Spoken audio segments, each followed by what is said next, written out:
Alhamdulillah jamaah sekalian, malam ini kita diperkenankan oleh Allah untuk bertemu kembali dalam rangka melanjutkan kajian kita, kajian kitab Mukhtasar Sahih Al-Bukhari. Semoga pertemuan ini diridhoi dan diberkahi oleh Allah Subhanahu wa taala, dan semoga Allah menambahkan ilmu dan hidayahnya untuk kita dengan kajian yang kita lakukan ini. Amin. Malam ini kita akan melanjutkan pada bab yang baru, yaitu bab larangan beristinja dengan tangan kanan. Bab larangan beristinja dengan tangan kanan. Hadis nomor 124. Tayyib, akan saya bacakan hadisnya. Dari Abu Qatadah radhiyallahu anhu, dia berkata, Rasulullah sallallahu alaihi wasallam bersabda, "Idza syariba ahadukum fala yatanaffas fil ina, wa idza atal khala'a fala yamassa dzakarahu bi yaminih wa la yatamassah bi yaminih." Idza syariba ahadukum, apabila salah seorang di antara kamu minum, fala yatanaffas fil ina, maka janganlah dia bernafas di dalam bejana. Wa idza atal khala'a, dan apabila dia datang ke tempat buang hajat, fala yamassa dzakarahu biyaminih, maka janganlah dia menyentuh kemaluannya,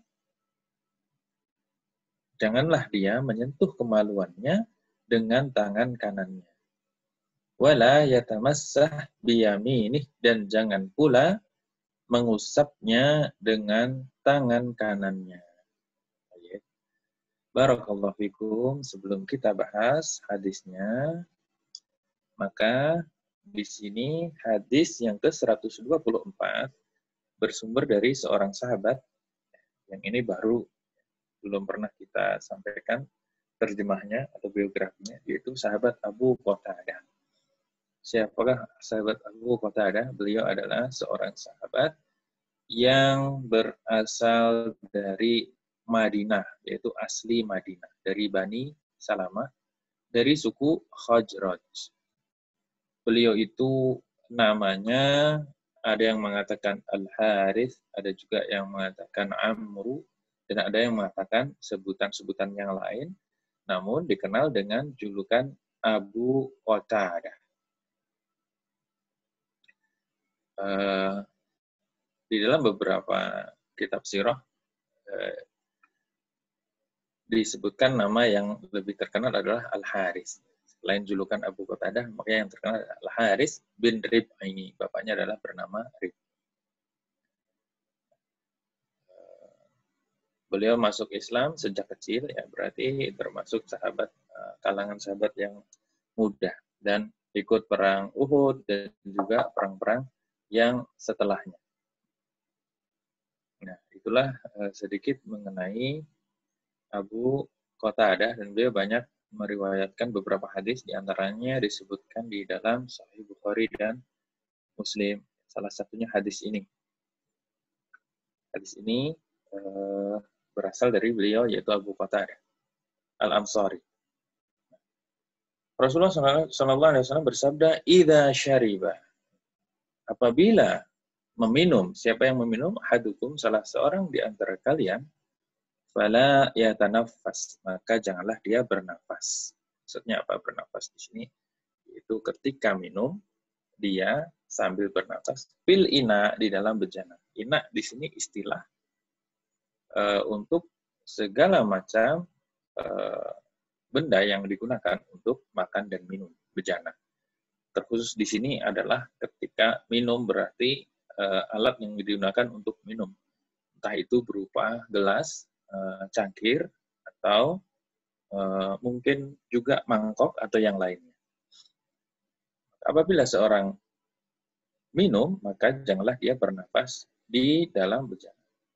Wa idza atal khala'ah, dan apabila dia datang ke tempat khala' waktu itu sudah kita jelaskan, khala' adalah semua tempat yang digunakan untuk buang hajat, entah itu WC, kakus, toilet, atau bahkan padang luas, tempat lapang yang memang digunakan untuk buang hajat, entah itu padang pasir atau hutan atau yang semacamnya, semua itu masuk kategori al-khala.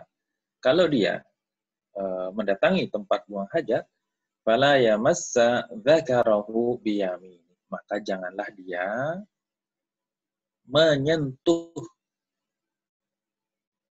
kemaluannya biyamini dengan tangan kanan. Inilah yang menjadi poin yang dijadikan bab ya, larangan beristinja dengan tangan kanan, yaitu fala yamassa dzakarahu biyamini, janganlah dia menyentuh kemaluannya dengan tangan kanannya, wala yatamassah biyamini, jangan pula mengusapnya dengan tangan kanannya. Ini terjemahnya. Yamas dengan yatamassah bedanya, kalau fala yamas janganlah dia menyentuh, kalau yatamassah itu mengusap. Di sini nanti penjelasannya adalah menyentuh apabila dia kencing, tidak boleh menyentuh kemaluannya dengan tangan kanan, dan juga tidak boleh mengusapnya dengan tangan kanannya. Berarti di sini, di dalam hadis ini ada 3 pembahasan. Yang pertama, pembahasan mengenai bernafas di bejana. Yang kedua, pembahasan mengenai memegang kemaluan dengan tangan kanan. Yang ketiga, beristinja dengan tangan kanan. Maka akan kita bahas satu persatu. Yang pertama mengenai at-tanaffus fil ina, bernafas di dalam bejana, asna asyirab, yaitu ketika dia minum. Bagaimana hukumnya? Berdasarkan hadis ini, Rasulullah bersabda, fala yatanaffas fil ina, maka janganlah seseorang itu bernafas di bejana, berarti di sini hukumnya dilarang. Dilarangnya di sini menurut para ulama hukumnya itu adalah makruh. Hukumnya adalah makruh. Makruh itu ada yang sifatnya untuk pengharaman juga, karena dulu para ulama itu sebagian mengatakan sesuatu yang haram itu cukup dengan ungkapan makruh. Larangan dalam agama kita ini ada 2, yaitu larangan yang bersifat tahrim, yaitu pengharaman, ada sifat karohah, yaitu untuk dihukumi makruh. Sebagaimana perintah itu ada yang sifatnya wajib dan ada yang sunnah. Maka di sini menurut para ulama hukumnya makruh orang yang bernafas ketika meminum, yaitu bernafas di dalam tempat minum, di dalam bejana. Maka di sini hukum larangannya ini ditinjau dari beberapa segi. Yang pertama dari sisi adab Islam, maka orang yang bernafas di bejana, di tempat minum, entah itu gelas atau cangkir ataupun, tentu ini adab yang buruk. Apalagi kalau melihat kebiasaan orang-orang Arab, mereka biasa meminum 1 gelas itu bergantian. Ya, di Mesir, di beberapa negara Arab, mereka biasa minum 1 gelas bergantian. Maka tentu apabila ada orang yang bernafas ketika meminum, ya, bernafas di gelas atau di bejana itu, tentu akan mengganggu yang lain. Bisa saja dengan dia bernafas di situ, kalau nafasnya itu ternyata bau, maka akan mempengaruhi air tersebut. Dari sisi kesehatan juga dilarang. Kenapa demikian? Karena orang yang bernafas di bejana gelas atau cangkir atau tempat minum yang lain, apabila dia mempunyai satu penyakit tertentu, maka dengan bernafas di bejana itu penyakitnya bisa pindah. Ini menurut tinjauan kedokteran, tinjauan kesehatan. Jadi tidak boleh orang bernafas, salah satu sebabnya adalah karena bisa saja dia menyebarkan penyakit dengan hal itu. Sebagian ahli juga mengatakan ketika orang bernafas itu, ketika menghirup, ya, dia menghirup oksigen, ketika mengeluarkan nafas itu karbon dioksida yang merupakan sesuatu yang tidak baik. Begitu, Allah. Maka di sini secara tinjauan akhlak tidak bagus, secara tinjauan kesehatan juga tidak bagus. Nah, bagaimana sebaiknya? Maka sebaiknya adalah orang itu apabila minum, dia kalau mau bernafas, maka bernafasnya tidak di bejana itu. Bahkan di dalam riwayat Anas radhiyallahu anhu, beliau mengatakan, "Anan Nabiy sallallahu alaihi wasallam kana yatanaffas fil ina'i thalathan." Adalah Nabi sallallahu alaihi wasallam, beliau bernafas 3 kali ketika minum dalam satu bejana. Maksudnya apa? Maksudnya bukan bernafas di bejananya 3 kali, tidak, tetapi Rasulullah itu tidak meminum 1 kali minum langsung habis, tidak, tetapi beliau meminumnya itu paling tidak 3 kali. Minum, kemudian jeda, bernafas, ya. Kemudian minum lagi, jeda, bernafas, lalu minum lagi. Dan di sini para ulama berbeda pendapat mengenai jedanya ini lama dan pendeknya. Dan ini tentu disesuaikan dengan kebutuhan.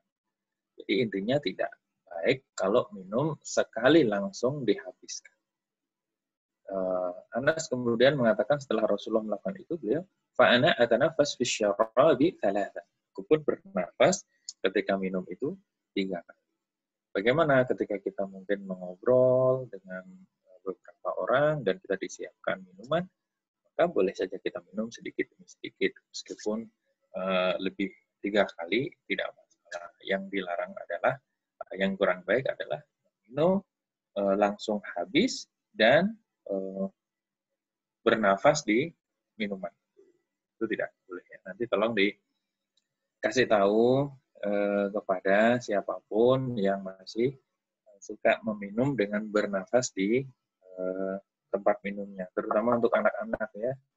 Tolong anak-anaknya dikasih tahu ketika dia minum, mungkin pakai gelas yang besar, kemudian dia biasanya minum susu itu terus sambil bernafas, maka itu tidak baik. Nah, berarti masalah bernafas dan meniup di sini memang sesuatu yang dilarang. Termasuk bagaimana orang yang meniup makanan. Ya, ini juga tidak boleh. Jadi, secara adab dan juga secara kesehatan tadi tidak boleh. Kan memang makanan yang panas tidak boleh ditiup. Tidak boleh ditiup. Berdasarkan alasan tadi. Jadi nanti tolong juga dikasih tahu ibu-ibu yang suka menyuapin anaknya, maka sebaiknya tidak meniup makanannya itu yang mungkin masih hangat atau apa, jangan ditiup, ya, jangan ditiup karena bahaya bisa menimbulkan perpindahan sesuatu sekiranya itu penyakit atau sekiranya itu bau, maka tidak boleh. Begitu juga kita melihat mungkin pedagang-pedagang makanan kadang-kadang kalau berupa suatu makanan atau minuman yang dibungkus dengan plastik, biasanya ditiup dulu, maka sebaiknya kita larang untuk meniup. Karena tadi akan timbul beberapa kemungkinan. Nah, terkait dengan minuman ini, jelas ya, Rasulullah melarang meniup. Kalau tadi bernafas, ini meniup dilarang. Ya, hadis riwayat Imam Ahmad, Abu Dawud, dan yang lainnya, Rasulullah SAW disebutkan, nah Rasulullah SAW anisyurbi min thalmatil qadah wa ayyanfukh bisyarab. Rasulullah melarang untuk meniup ketika minum, dan juga kalau sekiranya ada bejana itu yang gompel, ya, mungkin saja ya kita memiliki cangkir atau gelas yang ada gompelannya, maka jangan minum pas di tempat gompelannya itu. Rasulullah melarang. Maka minumlah di tempat yang lain. Kalau sekiranya bejana yang gompel tadi masih mau digunakan. Ya. Ini untuk masalah yang pertama. Mengenai larangan bernafas di tempat makan dan minum atau meniup tempat makan dan minum. Maka ini tidak boleh. Bahkan Ali radhiyallahu anhu melarang orang yang tukang bakar daging itu untuk meniup di dagingnya. Kalau meniup apinya tidak masalah, tapi kalau meniup di dagingnya maka dilarang. Ya, dengan beberapa alasan. Secara adab tidak bagus, juga secara kesehatan. Terlebih di zaman sekarang yang kita sedang mengalami pandemi, sehingga orang-orang disuruh untuk memakai masker, ya. Karena katanya penyebaran virus lebih banyak melalui pernafasan atau droplet. Maka terlebih ya saat ini itu harus menjaga, tidak boleh bernafas di tempat minum, apalagi kalau mungkin akan diminum bersama-sama.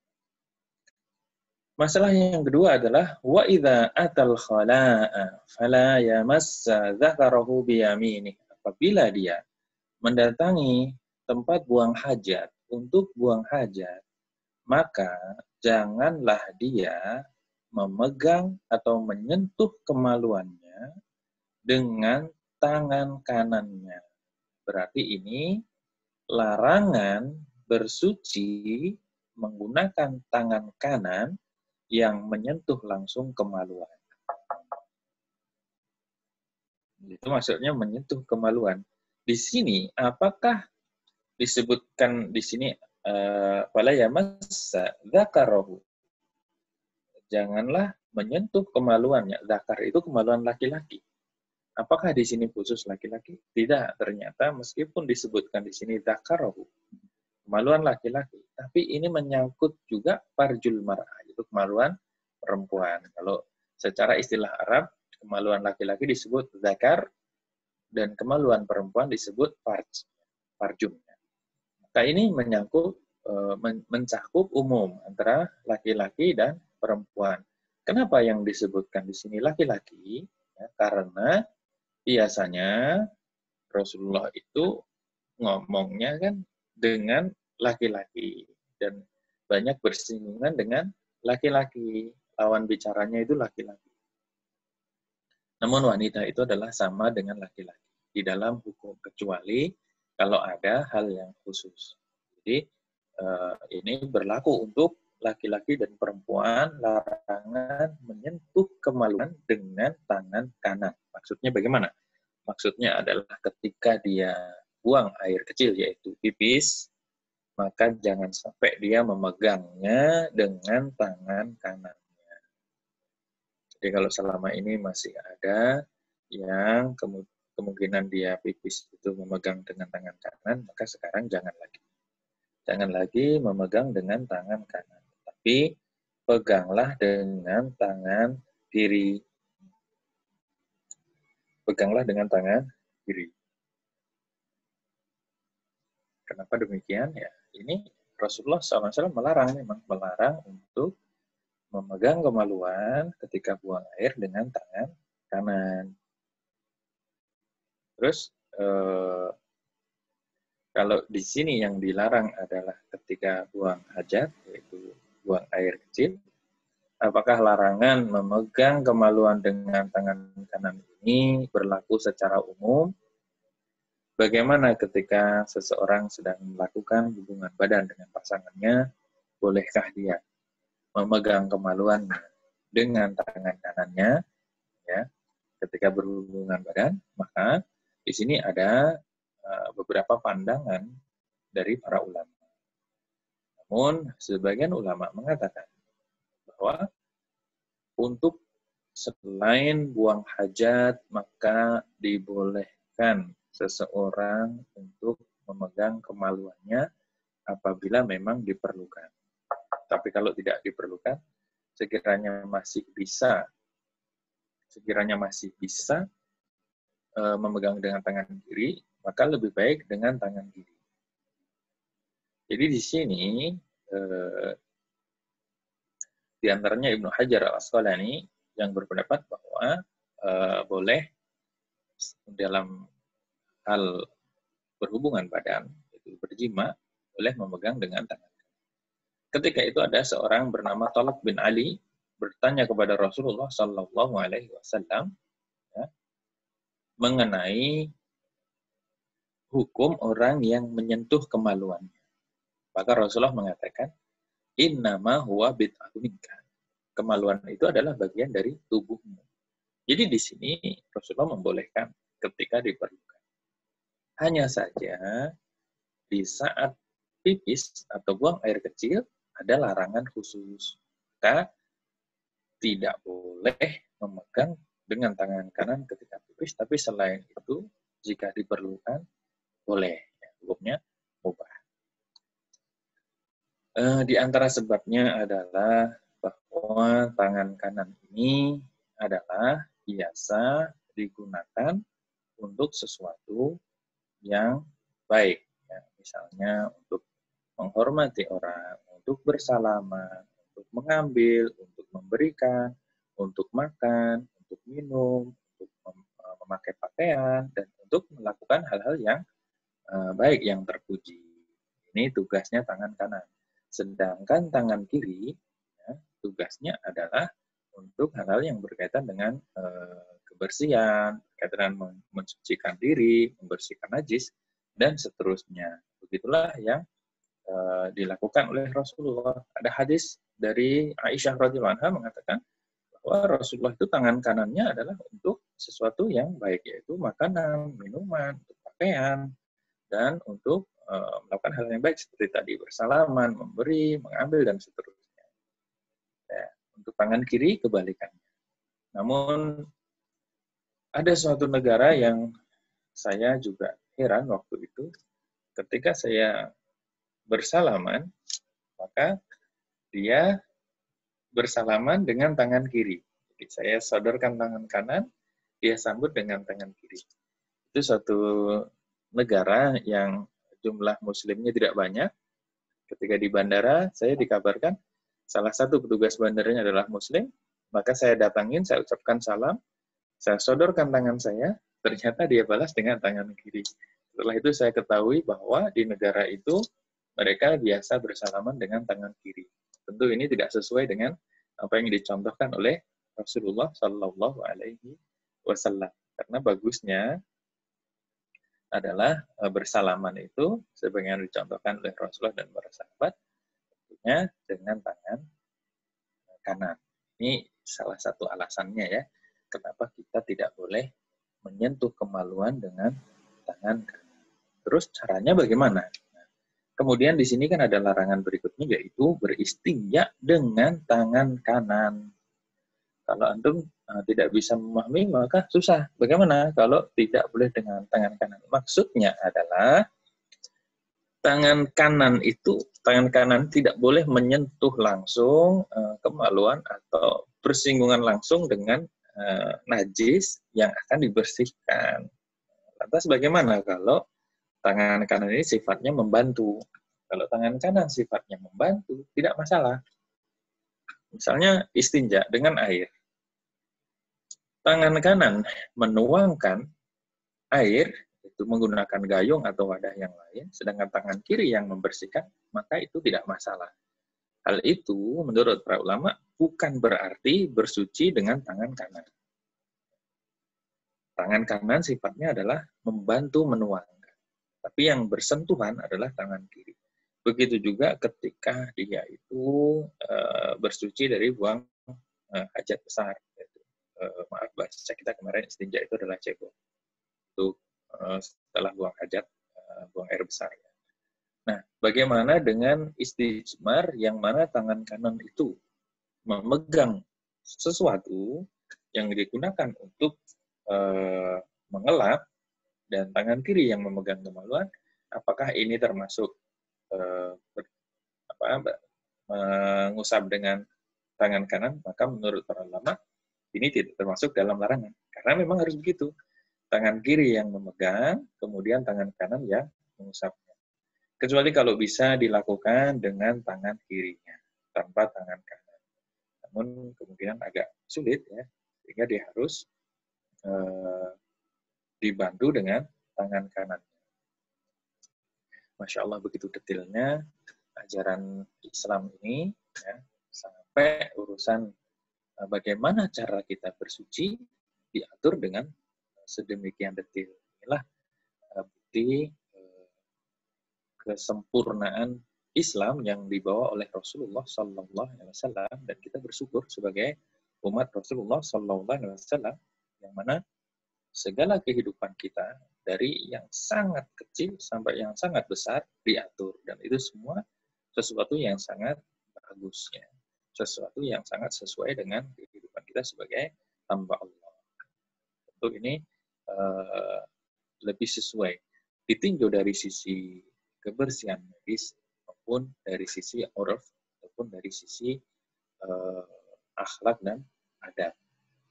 Ini tiga hal yang menjadi pembahasan di dalam hadis ini, yaitu yang pertama tentang bernafas di bejana ketika minum, yang kedua memegang kemaluan ketika buang hajat yaitu pipis, yang ketiga beristinja dengan tangan kanan. Maka yang selama ini masih memegang kemaluan dengan tangan kiri, dengan tangan kanan ketika pipis, setelah ini tidak lagi. Itu juga untuk para akhwat.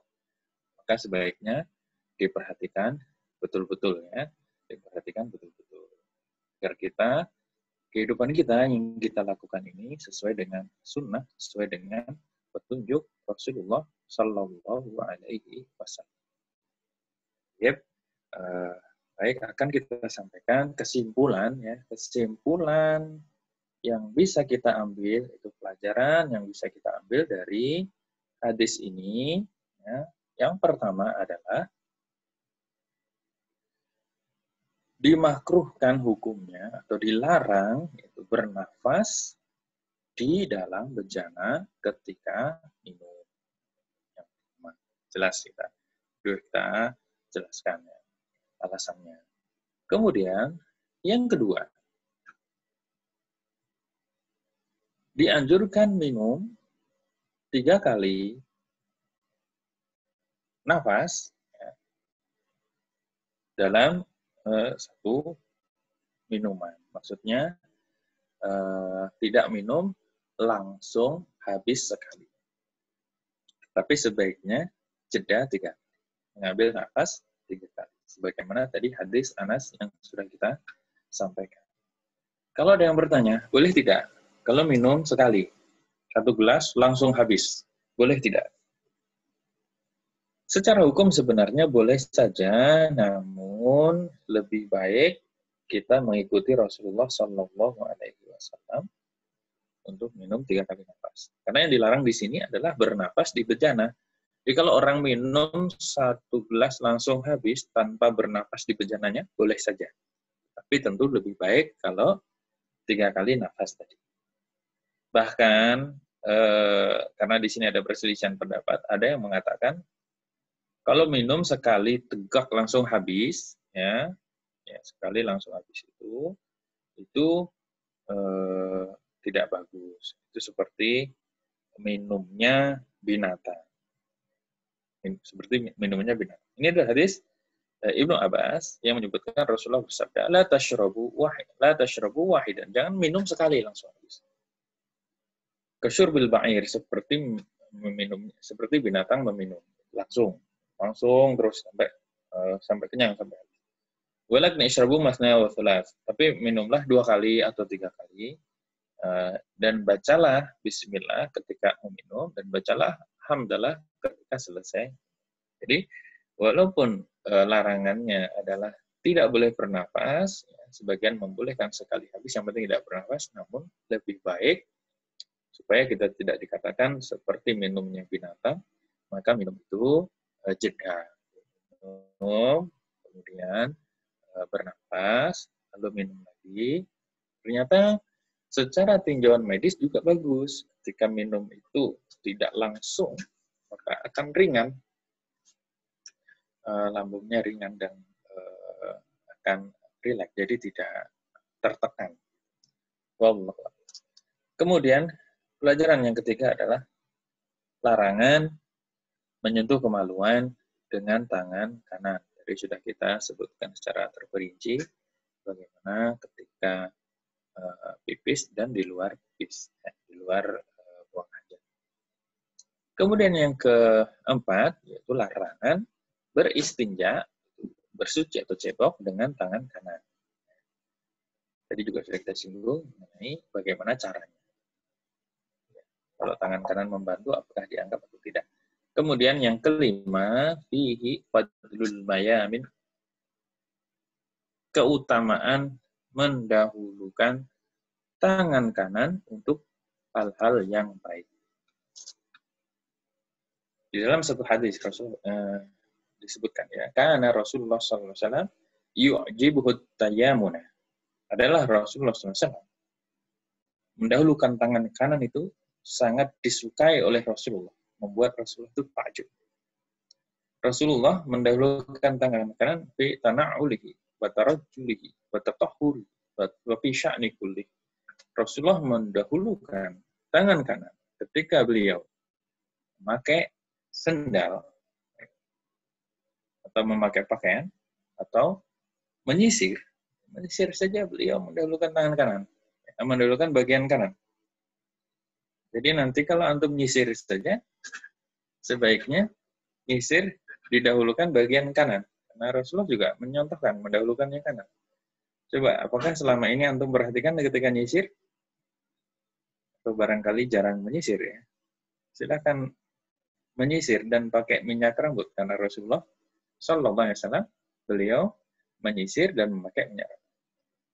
Wa tatahhurihi, dan ketika bersuci, beliau mendahulukan mendahulukan bagian kanan. Wa fi sya'nihi kulli, dan dalam segala kesibukan kesehariannya, aktivitasnya, maka beliau mendahulukan yang kanan. Kecuali memang ada petunjuk khusus dari beliau yang mendahulukan yang kiri. Seperti contohnya ketika masuk toilet, ya, masuk toilet tempat buang hajat, maka mendahulukan yang kiri. Terus kemudian ketika beristinja, maka menggunakan yang kiri. Wallahu a'lam bishawab. Ini yang bisa kita ambil pelajaran dari hadis yang ke-124. Ya. Semoga antum ingat ada 3 pelajaran penting: larangan bernafas di bejana, larangan menyentuh kemaluan dengan tangan kanan, juga larangan beristinja dengan tangan kanan. Barangkali antum ada yang mau bertanya, tafadhol. Tafadhol kalau ada yang mau bertanya mengenai apa yang sudah kita bahas. Berikutnya nanti hadis berbicara tentang beristinja dengan batu. Bagaimana beristinja dengan batu, itu sebagai pengganti air.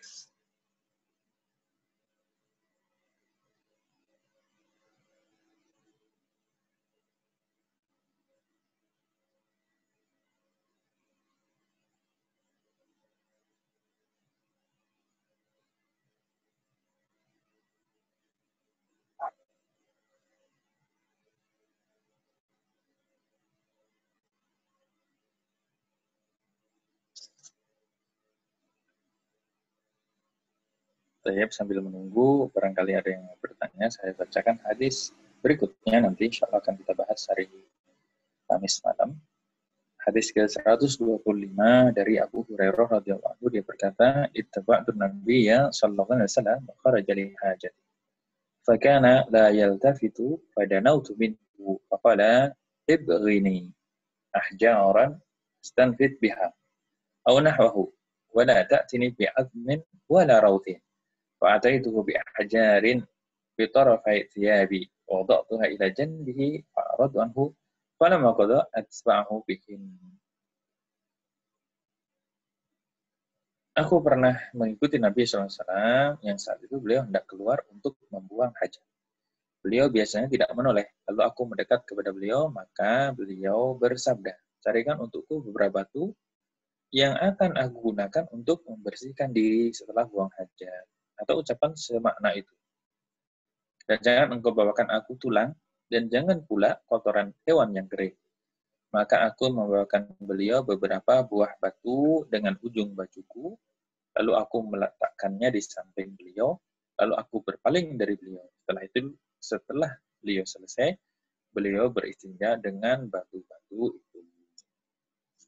Insya Allah nanti kita jelaskan pada Kamis. Di sini ada pertanyaan, bagaimana apabila orang itu kidal? Orang yang kidal, maka kalau memang kidalnya itu yang kiri masih bisa berfungsi, maka lebih bagus untuk beristinja. Ya. Memang kiri yang dipakai. Tapi kalau yang dimaksud bagaimana orang yang kidal untuk makan dan minum yang seharusnya pakai tangan kanan, ketahuilah bahwasannya makan dan minum itu adalah pekerjaan yang ringan. Orang yang kidal itu bisa dilatih untuk makan dan minum dengan tangan kanan. Dan saya sudah, alhamdulillah dengan izin Allah, berhasil melatih murid-murid saya yang kidal untuk makan dan minum menggunakan tangan kanan. Apalagi orang Arab, banyak sekali yang kidal. Banyak sekali murid-murid Arab itu yang menulis dengan tangan kiri. Tetapi ketika kita latih, ya, makan dan minum dengan tangan kanan, bersalaman dengan tangan kanan, maka ternyata bisa. Jadi kidal ini masih memungkinkan dia untuk menggunakan tangan kanan. Karena makan minum itu bukan hal yang berat-berat saja mungkin. Dan masalah kidal itu bisa dilatih ternyata. Alhamdulillah saya juga berhasil melatih dengan izin Allah, tangan saya kanan dan kiri sama-sama bisa menulis. Alhamdulillah.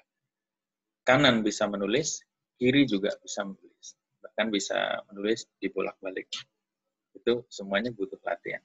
Jadi tidak ada alasan bagi orang yang kidal untuk tidak makan dan minum dengan tangan kanan. Di zaman Rasulullah ada seorang yang makan dengan tangan kiri. Lalu ditegur oleh Rasulullah SAW, diingatkan, orang itu ngeyel. Sehingga ternyata Allah hukum, dia tidak bisa lagi menggerakkan tangan kanannya. Terkait dengan bersuci, ya cocoklah karena kirinya yang kuat. Sehingga dia gampang untuk bersuci dengan tangan kiri. Kemudian, pertanyaan berikutnya. Nah, apakah larangan itu juga berlaku untuk menyentuh kemaluan suami istri? Di sini, dalam hal bersuci, maka berlaku. Ya, berlaku. Kalau kita misalnya nyebokin anak, maka sebaiknya yang menyentuh kemaluan langsung itu adalah tangan kiri. Begitu juga kalau suami istri. Ya. Khusus dalam hal bersuci. Tadi sudah kita singgung ya. Khusus dalam hal bersuci, maka larangan ini berlaku. Ya. Jadi misalnya suami, istrinya mungkin sedang sakit, ya mungkin saja ketika di usia tertentu mendapat musibah, mungkin tidak bisa bergerak atau apa, suami yang nyebokin, maka sebaiknya yang menyentuh kemaluan langsung itu tangan kirinya. Begitu sebaliknya, seorang istri, kalau dia harus membantu suaminya bersuci, itu dari buang air kecil maupun buang air besar, ketika suaminya tidak mampu, maka sebaiknya yang bersentuhan dengan kemaluan langsung itu adalah tangan kirinya. Sedangkan tadi sudah dijelaskan kalau kanannya membantu mungkin menuangkan air atau membantu mengusapkan alatnya, maka tidak masalah. Ini termasuk tadi ketika nyebokin anak-anak, jadi yang menyentuh kemaluan langsung adalah tangan kiri. Dan ada adab di sini. Kalau anak itu sebaiknya yang perempuan, maka diurus untuk oleh ibunya. Ya. Walaupun kalau masih kecil, tentu ibunya boleh terus anak laki. Tapi kalau sudah ada agak gede sedikit, kalau mau dibantu, maka sebaiknya laki dan perempuan sudah mulai dibedakan supaya batas-batasnya itu mulai dijaga sejak kecil.